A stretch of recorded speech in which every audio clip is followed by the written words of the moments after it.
Bien-aimés dans le Seigneur, nous vous saluons au nom de Jésus-Christ. Nous sommes à notre étude biblique communautaire et nous sommes au 5e jour, portant sur la leçon 10.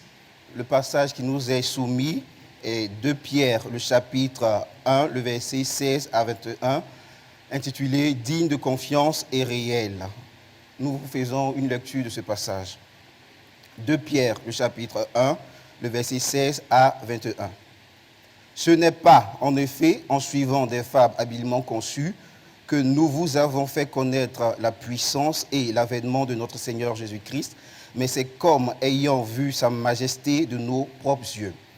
Car il a reçu de Dieu le Père honneur et gloire, quand la gloire magnifique lui fit entendre une voix qui disait « Celui-ci est mon Fils bien-aimé, en qui j'ai mis toute mon affection. » Et nous avons entendu cette voix venant du ciel, lorsque nous étions avec lui sur la sainte montagne. Et nous tenons pour d'autant plus certaine la parole prophétique à laquelle vous faites bien de prêter attention, comme à une lampe qui brille dans un lieu obscur, jusqu'à ce que le jour vienne apparaître et que l'étoile du matin se lève dans vos cœurs. Sachant tout d'abord vous-même qu'aucune prophétie de l'Écriture ne peut être un objet d'interprétation particulière, car ce n'est pas par une volonté d'homme qu'une prophétie a jamais été apportée, mais c'est poussé par le Saint-Esprit que des hommes ont parlé de la part de Dieu. Voilà, sur ce, pour ce 5e jour, nous vous proposons quelques questions. La première question, Pierre a déclaré qu'il connaissait la vérité sur Jésus de 2 manières. Quelles étaient ces 2 manières? Vous pouvez vous inspirer du chapitre 24 de Luc en allant au chapitre 25, le verset 27. 1 Jean, le chapitre 1, le verset 1 à 4, pour pouvoir réellement répondre à cette première question.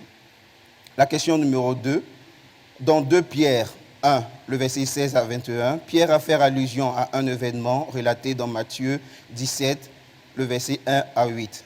De quoi Pierre avait-il été témoin? Quelle partie de cette expérience semble-t-elle avoir affecté profondément Pierre?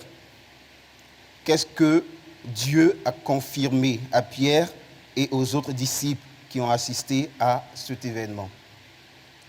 Quelles sont les 2 métaphores que Pierre a utilisées pour encourager ses lecteurs à prêter attention aux prophéties de Dieu?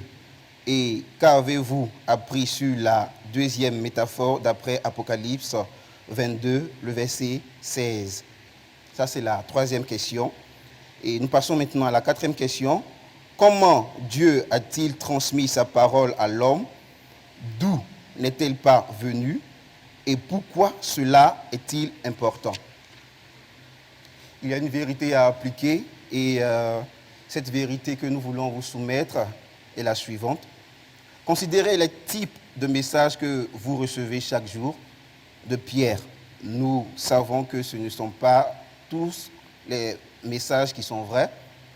Nous devons évaluer ce que nous entendons et lisons selon la parole de Dieu. À quel message croirez-vous trop facilement?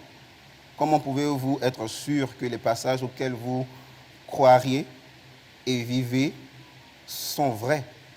Prévoyez d'en parler de cela au sein de votre petit groupe. Sur ce, nous vous souhaitons une bonne étude et que Dieu vous bénisse.